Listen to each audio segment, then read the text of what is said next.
Hello my dear student. तो आज हम शुरू कर रहे हैं बहुत ही important topic helium neon laser. ये टॉपिक पीएससी, एमएससी, इसके अलावा अगर मैं बात करूँ इंजीनियरिंग के अंदर, फिजिक्स के अंदर, हर जगह बहुत ही इम्पॉर्टेंट टॉपिक है। अब हम इसको शुरू करते हैं और हम इसको इस तरीके से पढ़ेंगे कि आपको आपके सारे के सारे डाउट इस लेक्चर के साथ ख़त्म हो जाएंगे। देखिए अब हम स्टार्ट करते हैं। हीलियम नियॉन लेज़र को पढ़ाने से पहले मैं आपको एक टर्म बताना चाहती हूँ और उस टर्म का नाम है बच्चों मेटा स्टेबल स्टेट। ये टर्म आपको समझना बहुत ही जरूरी है। क्या होती है मेटा स्टेबल स्टेट? देखिए हमने पढ़ा था कि जब हमारे पास में कोई एटम है वो कौन सी स्टेट के अंदर है? Ground state. ये एटम ग्राउंड स्टेट है। ऑब्वियस सी बात है, एटम के अंदर क्या होंगे? एटम को फोटोन मिलेंगे। फोटोन मिलेंगे तो एक्साइटेड होगा और एक्साइटेड होके पहुंच जाता है अपनी कौन सी स्टेट के अंदर? एक्साइटेड स्टेट के अंदर पहुंच जाता है। जब एटम अपनी ग्राउंड स्टेट से एक्साइटेड स्टेट के अंदर पहुंचता है तो ये सिर्फ और सिर्फ 10⁻⁻8 सेकेंड, कितने टाइम के लिए मैं यहाँ बताती हूँ आपको, 10⁻⁸ सेकेंड के लिए ये अपनी एक्साइटेड स्टेट के अंदर रहता है एटम। ठीक है, अब ऑब्वियस सी बात है क्योंकि कौन सी state? Excited state, unstable state. मैं आपको पढ़ा भी चुकी हूँ ये सब कुछ।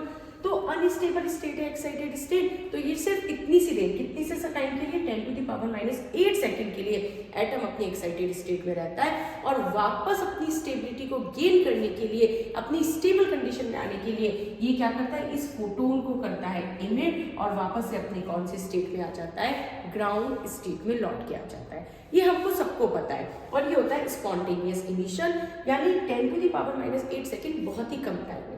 अब हम बात करते हैं मेटा स्टेबल स्टेट क्या होती है। देखिए क्या होता है, कभी कभी कुछ एटम्स ऐसे भी होते हैं जिनके अंदर जो एक्साइटेड एनर्जी लेवल है ना, एक्साइटेड स्टेट, ये तो ग्राउंड स्टेट हो गई, ये एक्साइटेड स्टेट है। ये एक्साइटेड स्टेट जो है इसमें एटम जो है वो 10⁻⁸ सेकेंड नहीं बल्कि कुछ ज्यादा टाइम के लिए, ज्यादा टाइम कितना हो गया? 10⁻⁻3 सेकेंड के लिए, मिली सेकेंड के लिए रुकते हैं। ठीक है, इन स्टेट को कहा जाता है मेटा स्टेबल स्टेट। देखिए पूरी तरह स्टेबल तो नहीं है क्योंकि टाइम पीरियड तो यहाँ भी कम है, लेकिन अगर हम कंपेयर करें ना 10⁻⁻8 और 10⁻⁻3 में तो लगभग 1 लाख टाइम यहाँ पे सेकेंड्स का डिफरेंस है। तो इसके कंपेयर में ये टाइम बहुत ज्यादा है। ठीक है, इस स्टेट को कहा जाता है मेटा स्टेबल स्टेट। यानी कि जब कोई एटम अपनी ग्राउंड स्टेट से एक्साइटेड होके और एक्साइटेड स्टेट में पहुंचता है और उस एक्साइटेड स्टेट के अंदर कितने टाइम के लिए रुक रहा है? 10⁻⁻3 सेकेंड के लिए, तो इस स्टेट को क्या कह देते हैं? मेटा स्टेबल स्टेट कह दिया जाता है। हाँ, ये जो एटम होते हैं ना उनके अलग अलग एनर्जी लेवल्स होते हैं। तो कुछ एनर्जी लेवल्स एटम में ऐसे पाए जाते हैं, कुछ एटम्स के अंदर कुछ एनर्जी लेवल ऐसे पाए जाते हैं जिसमें एटम 10⁻⁸ सेकेंड नहीं बल्कि 10⁻⁻3 सेकेंड तक अपनी एक्साइटेड स्टेट में रुकता है, ठहरता है और इसे कहा जाता है मेटा स्टेबल एनर्जी लेवल और ये स्टेट है Meta stable state. I hope आपको समझ में आ गया होगा। अब आप ये पूछेंगे इस मेटा स्टेबल स्टेट का क्या काम है? ये मैं आपको भी बताऊंगी जब हम हीलियम नियॉन लेजर पढ़ेंगे, लेकिन फिलहाल आपको मैं एक बार ब्रीफ बता देती हूँ। मेटा स्टेबल स्टेट का फायदा ये है कि इसकी वजह से क्या हो रहा है, हमारे एटम कौन सी स्टेट में ज्यादा प्रेजेंट है? एक्साइटेड स्टेट के अंदर प्रेजेंट है as compared to ground state.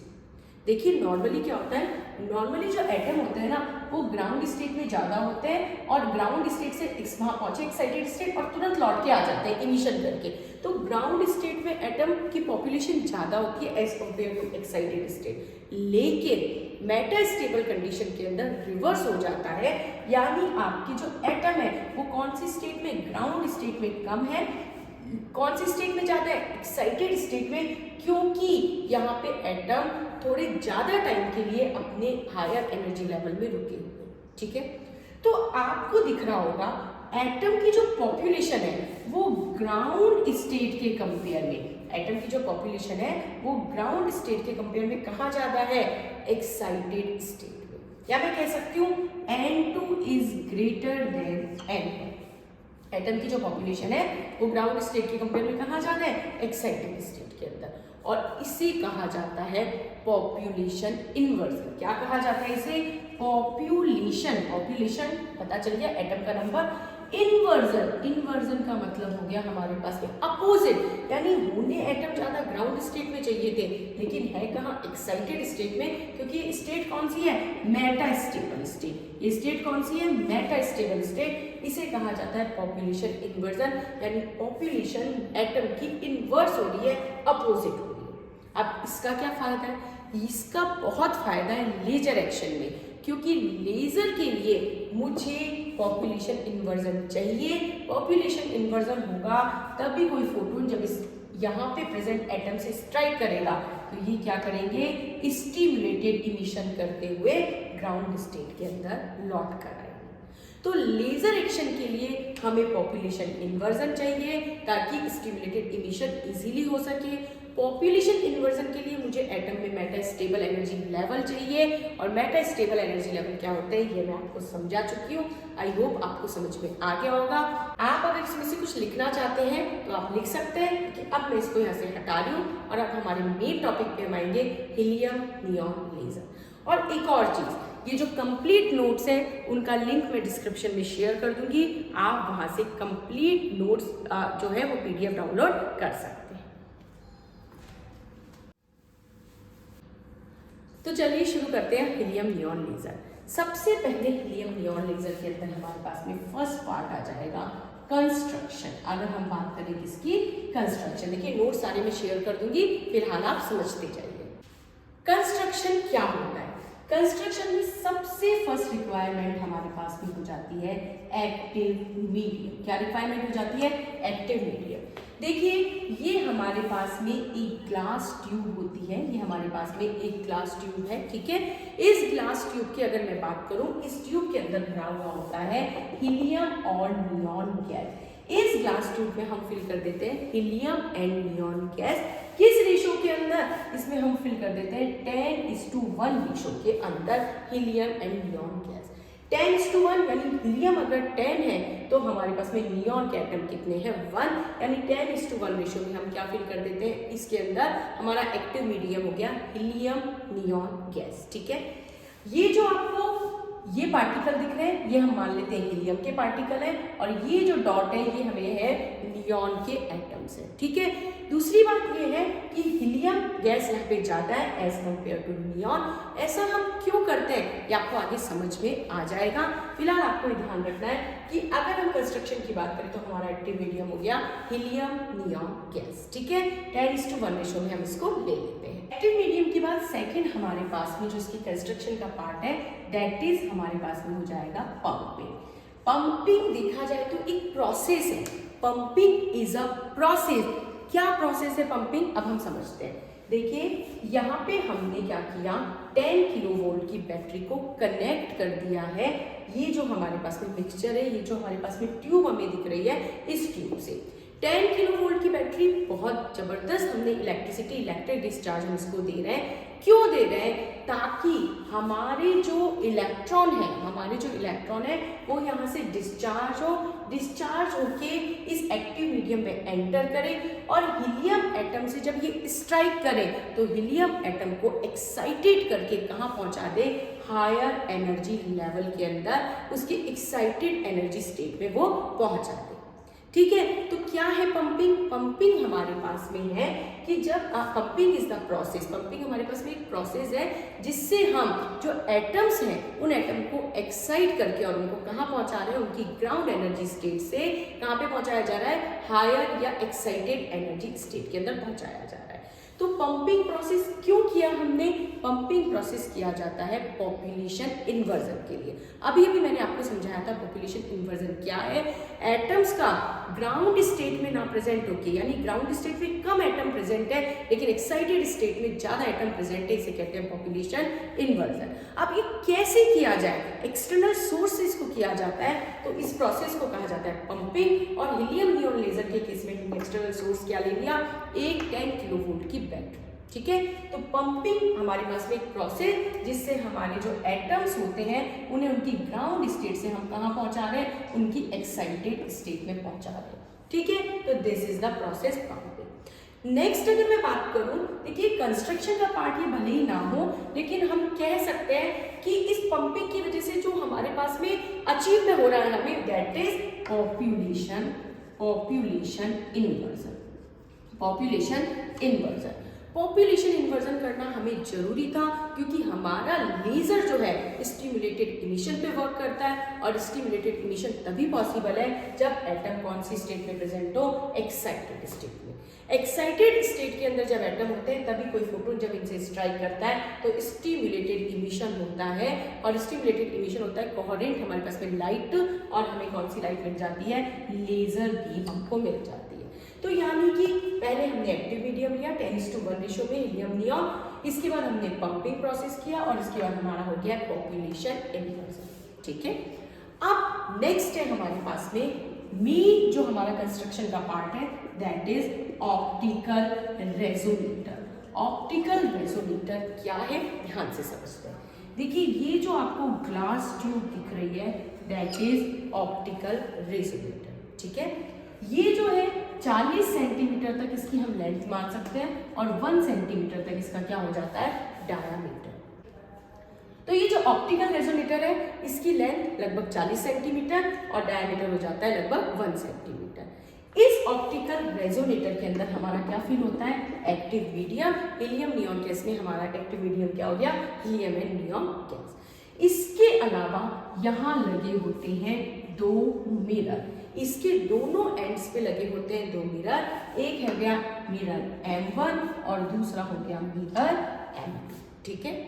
ये जो मिरर M1 है ये हमारे पास में हाईली पॉलिश्ड होता है। कैसा होता है, हाईली पॉलिश्ड, यानी कि हाईली पॉलिश्ड होने की वजह से परफेक्टली रिफ्लेक्टर की तरह वर्क करता है। तो मैं यहाँ लिख भी सकती हूँ परफेक्टली रिफ्लेक्टर, परफेक्टली रिफ्लेक्टर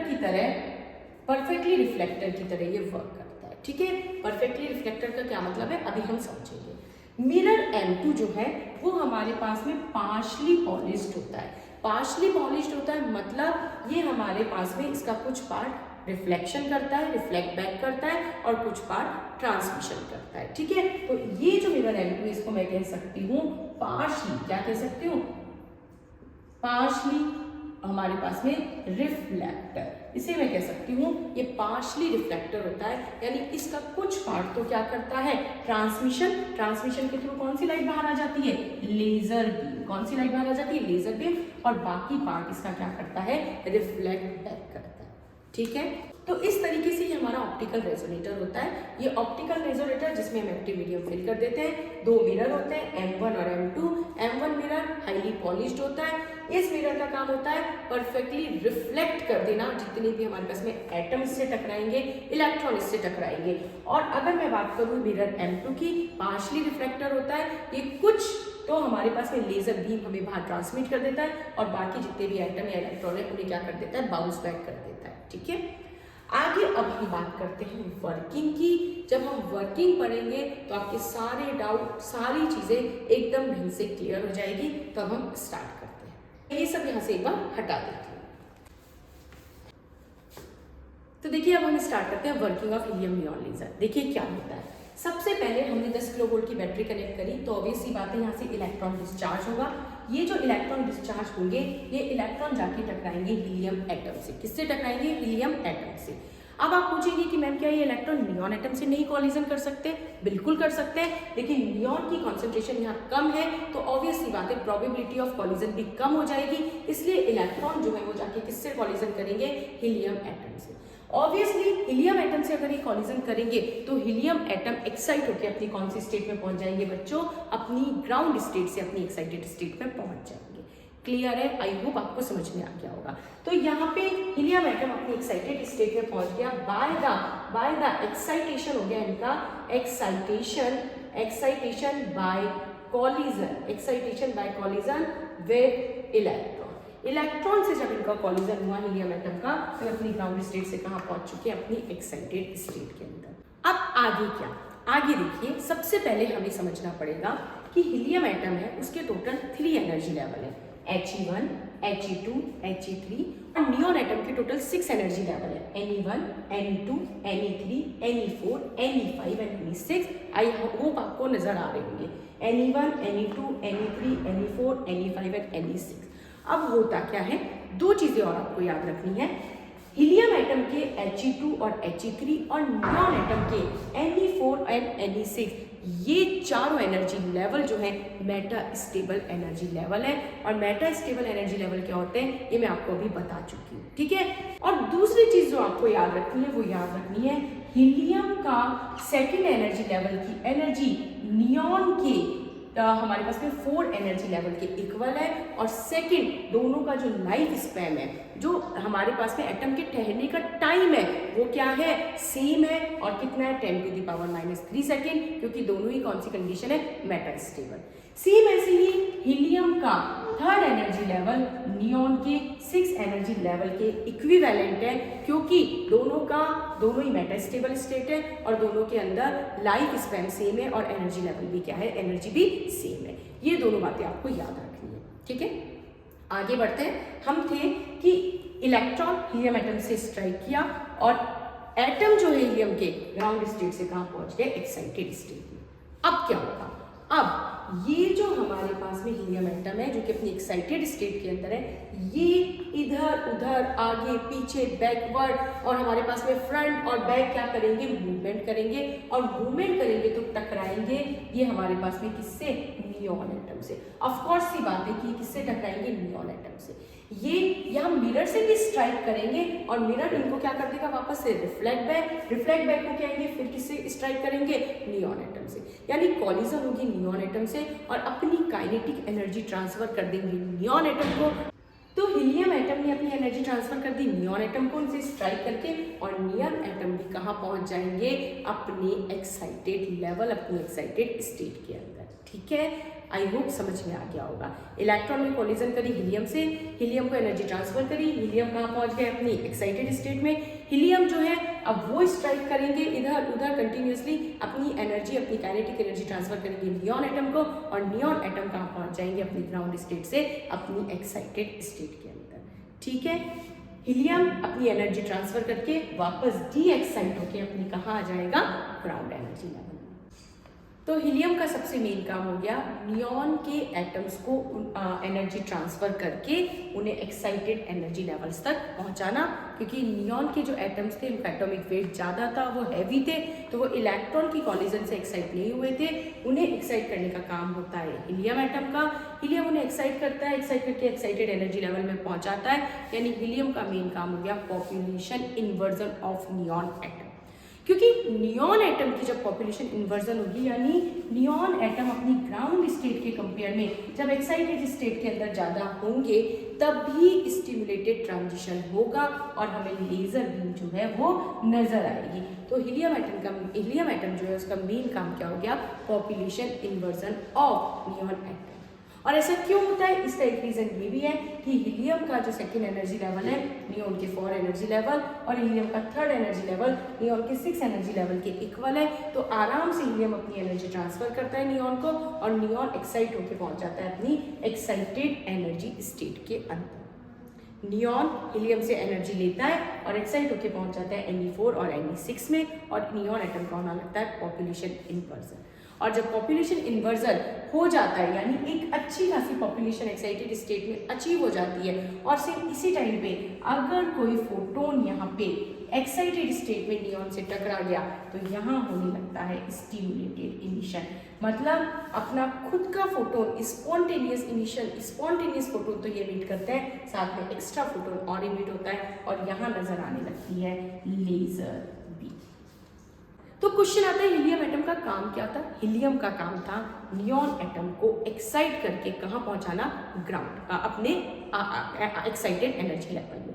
क्यों, क्योंकि नियॉन एटम का जो वेट है वो हीलियम से ज़्यादा है, और वेट ज़्यादा होने की वजह से इलेक्ट्रॉन जो है ना वो उन्हें इतनी एनर्जी नहीं दे पाते कि वो अपने ग्राउंड स्टेट से कहाँ पहुंचे, एक्साइटेड स्टेट में। तो ये काम कौन करता है, नियॉन एटम। और ये क्यों करना पड़ रहा है हमें ग्राउंड स्टेट से एक्साइटेड स्टेट में पहुंचाना? हमें पॉपुलेशन इन्वर्जन चाहिए। पॉपुलेशन इन्वर्जन होगा तभी लेजर एक्शन होगा। ठीक है, चलिए आगे बढ़ते हैं। नियॉन एटम अपनी ग्राउंड स्टेट से कहाँ पहुंच चुके हैं? एक्साइटेड स्टेट में पहुंच चुके हैं। ठीक है, अब अगर ये जब अपनी एक्साइटेड स्टेट में है, एक्साइटेड में भी मेटा स्टेबल स्टेट Ne6 और Ne4 में, इस कंडीशन में अगर नियॉन एटम से कोई फोटोन आके टकरा जाए तो ऑब्वियस सी बात है यहाँ पे स्पॉन्टेनियस इमिशन के साथ साथ ये एक इंड्यूस फोटोन, एक और फोटोन क्या करेंगे? इमिट करेंगे। और कैसा इमिशन होगा? स्टिमुलेटेड इमिशन, और हमें क्या मिलेगी? Laser beam. ठीक है, ये नियॉन के एटम जो है वो कहाँ प्रेजेंट है? अपनी एक्साइटेड स्टेट में। अब इस एक्साइटेड स्टेट में अगर इनसे कोई फोटोन यहाँ पे आके स्ट्राइक कर दे तो यहाँ पे क्या होगा? यहाँ पे एक फोटोन तो होगा स्पॉन्टेनियस इमिशन का और दूसरा फोटोन किसका होगा? स्टिमुलेटेड इमिशन का। और इस तरीके से जब दो फोटोन इमिट होते हैं दैट इज स्टिमुलेटेड इमिशन, और ये दोनों फोटोन सेम फेज में होते हैं, सेम डायरेक्शन में होते हैं, सेम इनका पोलराइजेशन होता है, तो ये क्या हमारे पास में प्रोड्यूस करते हैं? Laser beam. तो इस तरीके से लेजर बीम यहाँ पे प्रोड्यूस होती है। ओके, अब देखिए नियॉन जब हमारे पास में अपनी एक्साइटेड स्टेट में है और स्टिमुलेटेड इमिशन करता है तो यहाँ पे कितने तरह के ट्रांजिशन पॉसिबल है वो हम देखते हैं। यहाँ पे टोटल 3 तरह की स्टिमुलेटेड ट्रांजिशन पॉसिबल है। ठीक है, नियॉन अपनी नियॉन 6 से कहाँ पे आ जाए? नियॉन 5 में। आपको दिख रहा होगा नियॉन 6 से कहाँ आ रहा है? नियॉन 5 के अंदर। नियॉन अपनी 6 एनर्जी लेवल से कहाँ आ जाए? नियॉन के 3 एनर्जी लेवल के अंदर। ठीक है, ये दोनों ट्रांजिशन स्टिमुलेटेड ट्रांजिशन है क्योंकि मेटा स्टेबल स्टेट है और मेटा स्टेबल स्टेट से कहाँ पहुंच रहे हैं? अपनी लोअर एनर्जी लेवल में। ठीक इसी तरह Ne4 भी मेटा स्टेबल स्टेट था, तो नियॉन एटम अपनी कौन सी स्टेट से? Ne4 स्टेट से जब कहाँ पहुंच जाए? अपनी Ne3 स्टेट के अंदर। ये भी कैसा ट्रांजिशन है? Stimulated transition. तो यहाँ पे टोटल मिला के 3 स्टिमुलेटेड ट्रांजिशन है। 1 Ne6 से Ne5, 2 हमारे पास में कौन सा हो गया? Ne6 से Ne3, और थर्ड है हमारे पास में Ne4 से कौन सा हो जाएगा? Ne3। और ये तीनों ट्रांजिशन कैसे? आई होप आपको दिख रहा होगा, स्टिमुलेटेड ट्रांजिशन। तीनों ट्रांजिशन है स्टिमुलेटेड ट्रांजिशन। ओके, अब हम आगे बढ़ते हैं, तीनों ट्रांजिशन को हम समझते हैं। 3 तरह के ट्रांजिशन है, 3 ट्रांजिशन। 3 ट्रांजिशन होंगे। पहला है हमारे पास में जब नियॉन Ne6 से कहाँ पहुंच रहा है? Ne किसके अंदर पहुंच रहा है? दिख रहा होगा आपको, Ne5 में। कितना हमारे पास में रेडिएशन का फोटोन इमिट हो रहा है? 33900 एंगस्ट्रॉम का फोटोन। जब नियॉन अपने 6 एनर्जी लेवल से कहाँ पे पहुंच रहा है? नियॉन 3 के अंदर कितना एनर्जी का फोटोन ट्रांसमिट हो रहा है? 6328 एंगस्ट्रॉम का। ठीक है, दिख रहा होगा आपको 6328 एंगस्ट्रॉम। और थर्ड है जब नियॉन अपने 4 मेटा स्टेबल स्टेट है, यहाँ पे भी क्या होता है? Stimulated transition. और कहाँ पहुंच रहा है? नियॉन 3 के अंदर। कितना हमारे पास में ट्रांजिशन हो रहा है? 11500 एंगस्ट्रॉम। बच्चों, सबसे मेन चीज जो आपको ध्यान रखनी है, ये जो रेंज है ये रेंज किसके अंदर आती है? Infrared reason. इंफ्रारेड रीजन भले ही ये स्टिमुलेटेड ट्रांजिशन है लेकिन ये हमारे किसी काम का नहीं है क्योंकि इंफ्रारेड रीजन में होता है और हमें विजिबल नहीं होता। ठीक है, हम यहाँ पे आ जाए, ये ट्रांजिशन भी हमारे पास में कैसा है? इंफ्रारेड रीजन के अंदर। भले ही ये ट्रांजिशन हमारे पास में स्टिमुलेटेड है लेकिन है कैसा ट्रांजिशन? Infrared reason. हमें कोई विजिबिलिटी नजर नहीं आएगी तो ये काम का नहीं है। लेकिन हमारे काम का ट्रांजिशन है जब हमारा नियॉन का एटम अपने 6th एनर्जी लेवल से 3rd एनर्जी लेवल में आ रहा है, तो दिख रहा होगा आपको 6328 एंगस्ट्रॉम का फोटो यहाँ पे इमिट हो रहा है और ये आता है विजिबल रीजन के अंदर। विजिबल में भी कैसा? Red colour. तो यहाँ पे हमें रेड कलर की लेजर बीम नजर आती है।